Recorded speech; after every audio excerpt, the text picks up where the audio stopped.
여러분 안녕하십니까? 헬로티비 뉴스입니다. 코로나19 신규 확진자 수가 연일 최다 기록을 경신하고 있습니다. 그래서 정부가 현재의 사회적 거리두기 조치를 20일까지 2주 더 연장했죠. 네, 사적 모임은 최대 6명까지, 식당과 카페 등 다중이용시설의 영업시간은 지금처럼 오후 9시까지만 가능한 건데요. 먹는 치료제 처방은 현재 60세 이상에게 하는데 오는 7일부터는 50대까지 확대한다고 합니다. 긴 코로나19 사태로 사회는 움츠러들었지만 그래도 어김없이 봄은 오나 봐요. 네, 그렇습니다. 2월 4일은 입춘인데요. 뒤에 사진을 보시면 부산에는 벌써 매화가 꽃망울을 터뜨렸다고 합니다. 혹독한 겨울도 반드시 따뜻한 봄에 자리를 내어주듯 암흑처럼 긴 코로나19의 터널에서도 반드시 빠져나갈 날이 올 겁니다. 희망의 끈을 놓지 않으면서 헬로티비 뉴스 시작합니다. 전남 동부권 코로나19 확산세가 심상치 않습니다. 순천구와 여수 지역 1일 확진자만 100명을 넘겨 역대 최다 확진자 수를 갱신했습니다. 유네스코 세계유산을 세계 보유한 도시 순천에서 유산 관광 사업을 본격화합니다. 전담 부서가 신설돼 사업에 집중할 전망입니다. 전라남도가 22개 시군 CCTV 관제센터를 연계한 통합사회 안전망을 만들면서 도민들의 안전이 한층 강화될 것으로 보입니다. 설 연휴 기간 서남해안 여객선 이용객이 16% 더 늘었는데요. 9만 4천여 명이 여객선을 이용했습니다.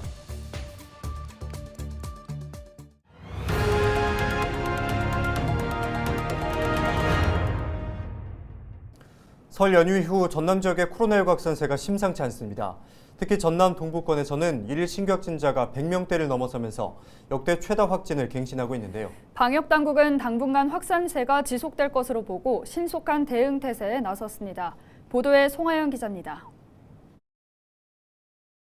지난 이틀 새 전남 지역에서는 1,000명이 넘는 코로나19 신규 확진자가 발생했습니다. 특히 여수와 순천 지역에서는 2월 4일 0시 기준 1일 신규 확진자가 각각 100명을 넘겨 역대 최다 확진자 수를 갱신했습니다.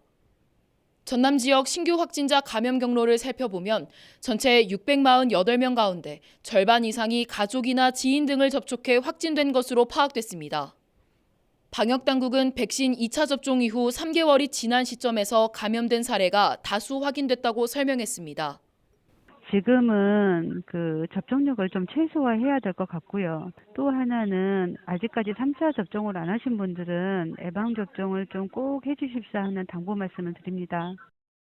전라남도는 오미크론 변이 바이러스 전파에 대응하고자 신속 항원 검사가 가능한 병의원을 늘려나갈 방침이라고 밝혔습니다. 여수 지역에서는 선별진료소를 포함해 14곳, 순천 지역에서는 12곳에서 신속 항원 검사가 가능합니다. 전라남도는 오는 7일까지 신속 항원 검사가 가능한 병원을 45곳까지 늘려 대응을 강화할 방침입니다. 신속 항원 검사가 많이 늘어날 것 같습니다. 동네 병의원 중심으로 이제 확진자도 찾아내고 진료도 하고 또 재택 치료도 가야 되지 않겠느냐. 당분간 지속될 것으로 전망되는 코로나19 감염 확산세. 방역당국은 타 지역을 방문하거나 지인을 만나는 등의 개인 접촉을 최소화할 것을 간곡히 당부했습니다. 헬로티비 뉴스 송하영입니다. 순천 지역 1일 코로나19 확진자 수가 역대 최다를 기록하면서 순천시 보건소가 일반 진료 중단을 결정했습니다. 순천시는 코로나19 대응을 강화하기 위해 보건소 일반 진료와 재증명 발급 민원 업무를 잠정 중단한다고 밝혔습니다. 다만 코로나19 예방접종과 이상 반응, 접종 예외 증명서 발급 등 코로나 관련 업무는 정상 운영할 방침입니다. 재증명 발급은 중앙병원과 하나병원, 제1병원에서 받을 수 있습니다. 지난 설 연휴에 서남해안 여객선 이용객이 16% 증가했습니다. 목포 지방해양수산청은 설 연휴 특별 수송 기간 9만 4천 명과 차량 3만 1,000대가 서남해안 여객선을 이용했다고 밝혔습니다. 목포 해수청은 코로나19 백신 접종률 상승과 함께 고향 방문객이 늘고 제주도 여행객이 급증해 이용객이 증가한 것으로 분석했습니다. 전라남도가 시군 도로의 등급을 지방도로 승격해 관리에 나섰습니다. 전라남도는 고흥과 장성을 잇는 22km 구간을 새롭게 지방도로 지정하고 농어촌 도로인 곡성과 화순을 잇는 15.5km 구간은 지방도로 승격하는 등 8개 노선 50.3km를 대상으로 사업을 추진할 계획입니다. 전라남도는 도로 노선 조정 등으로 교통량 분산과 항만시설 물류 비용 절감, 이동시간 단축 등 교통 환경이 개선될 것으로 기대하고 있습니다.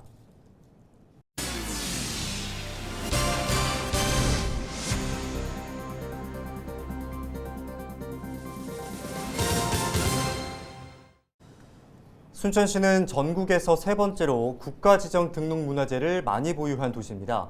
유네스코 세계유산으로 등록된 문화재만 3개인데요. 순천시가 유럽의 도시들처럼 문화유산을 토대로 한 관광사업에 뛰어들기로 했습니다. 자세한 내용 서경 기자가 보도합니다.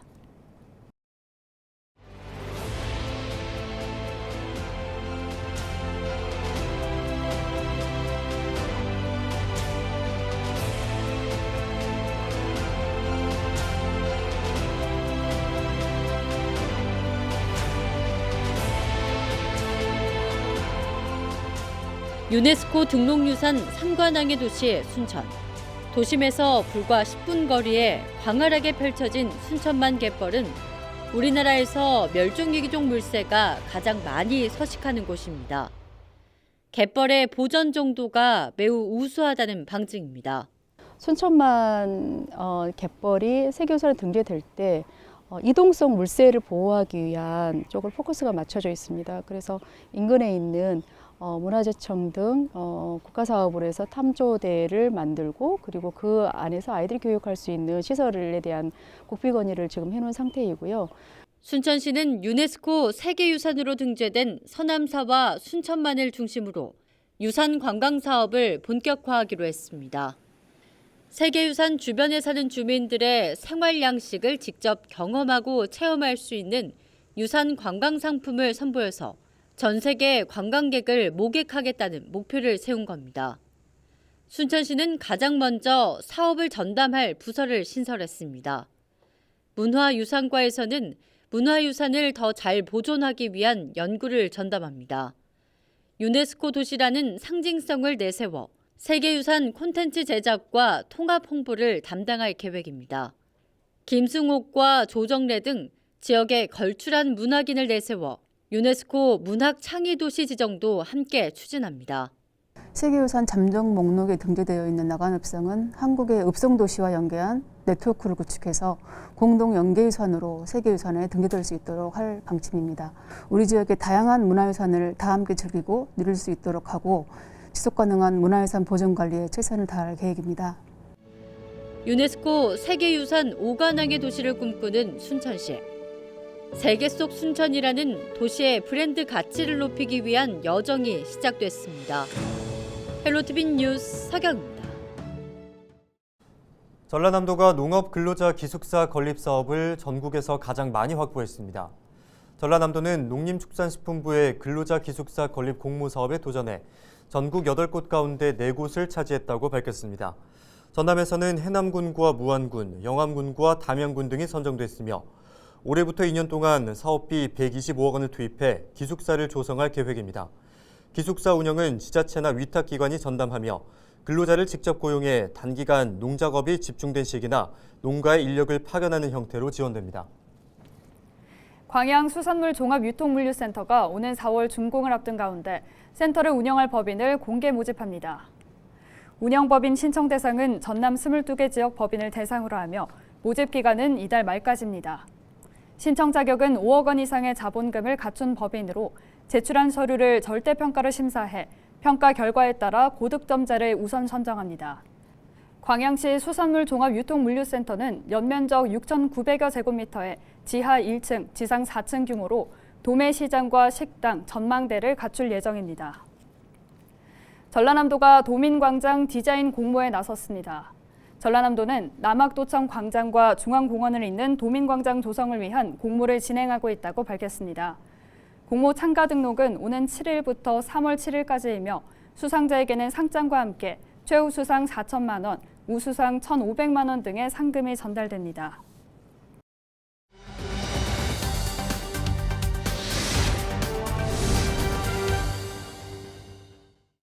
전라남도는 시군 CCTV 관제센터와 연계해 범죄와 재난으로부터 도민을 보호할 수 있는 스마트시티 통합 플랫폼 구축 사업을 추진해 왔는데요. 지난해까지 11개 시군이 연계를 마쳤고 올해는 나머지 11곳을 연계해 통합 사회 안전망을 만들 계획입니다. 네, 관련해서 조금 더 자세하게 이야기 나눠보겠습니다. 전라남도 사회재난과 이재성 재난상황팀장 전화 연결돼 있습니다. 안녕하십니까? 네, 안녕하세요. 전남도청 사회재난과 재난상황팀장 이재성입니다. 네, 이 스마트시티 통합 플랫폼 구축 사업을 추진하는 과정이 쉽지만은 않았을 것 같습니다. 어려움도 있었나요? 네, 먼저 스마트시티 통합 플랫폼 사업에 대해 말씀드리면 사고나 재난이 발생했을 경우 시군 CCTV 관제센터의 영상을 경찰, 소방, 법무부에 제공하여 각종 재난에 신속하게 대응하고 범죄 예방에도 활용하기 위한 사업입니다. 사업 초기에 힘들었던 점은 시군별로 경찰, 소방과 각각 연계 추진하던 사업을 도를 경유하여 유관기관과 연계하는 효율적인 사업 추진을 위해서 도와 시군, 유관기관 간 역할 분담과 CCTV 개인정보 보안 대책을 협의하는 과정에서 오랜 시간이 필요했지만 지금은 우리 도가 전송망 허브 역할을 하면서 전송망 보안 장비 사업비와 전용 예산 요금이 대폭 절감되었고 기관 역할 분담도 잘 해결되어 사업 추진에는 문제가 없습니다. 네, 말씀해 주신 것처럼 시군별로 추진해오던 사업을 전남도와 유관기관 등과 연계해서 추진하다 보니 아무래도 초기에는 오랜 시간이 걸릴 수밖에 없었을 것 같은데요. 그렇다면 범죄나 재난 등 사건이 발생했을 때 어떻게 신속하게 대응할 수 있는지 말씀해 주시죠.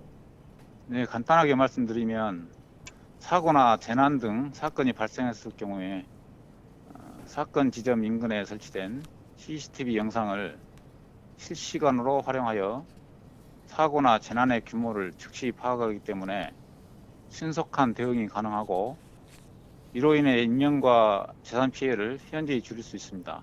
예를 들어 범죄 사건의 경우 사건 지점 1km 이내에 설치된 CCTV 영상을 전남경찰청과 경찰서 상황실 그리고 순찰 차량에 실시간 제공하여 신속하게 범인을 검거할 수 있고 또한 도내에 성범죄 전자발찌 착용자가 전자발찌를 파손하거나 지역을 이탈하는 경우 법무부 위치추적센터에 CCTV 영상을 제공하고 있어 범죄 예방에도 많은 도움이 될 것으로 예상됩니다. 네, 아무래도 CCTV 영상을 유관기관에 실시간으로 제공하다 보니 보다 신속한 대응이 가능할 것 같고요. 다양한 효과들을 기대해 볼 수 있을 것 같습니다. 팀장님, 이 사업의 올해 계획은 어떻게 되는지 좀 들어볼 수 있을까요? 네, 이 사업은 당초 국토교통부 스마트시티 통합 플랫폼 구축 공모 사업으로 2015년부터 20년까지 목포시 등 11개 시군이 공모에 선정되어 지자체당 사업비 12억 원을 들여 도와 연계할 수 있었습니다만 국토부 공모 사업이 기재부 예산 삭감으로 21년부터 없었고 이후에도 사업이 불투명함에 따라 우리 도에서는 연계되지 않은 11개 시군에 대해 도비 20억 원과 시군비 15억 원, 총 35억 원을 투입하여 올 상반기 조기 연계 완료할 예정입니다. 앞으로도 각종 재난과 범죄로부터 안전한 전남을 지키기 위해 시군 재난 범죄 취약 지역에 CCTV와 지능형 소프트웨어 설치를 지속적으로 지원할 계획입니다. 네, 오늘 말씀 여기까지 듣겠습니다. 고맙습니다. 지금까지 이재성 재난상황팀장과 이야기 나눴습니다. 계속해서 다음 소식입니다. 여수시의회가 217회 임시회를 열어 올해 두 번째 추경 예산안을 심사합니다. 이번 임시회 주요 안건에는 여수광양항만공사가 주도해 박람회장 공공개발을 추진하는 박람회법 개정 촉구 건의안과 산업단지 노동자 작업복 공동세탁소 설치 운영 조례안 등이 포함되어 있습니다. 여수시의회는 오는 15일까지 올해 주요 업무 계획을 보고받고 28개 안건을 처리할 계획이라고 밝혔습니다. 이상으로 뉴스를 마칩니다. 함께해 주신 여러분 고맙습니다.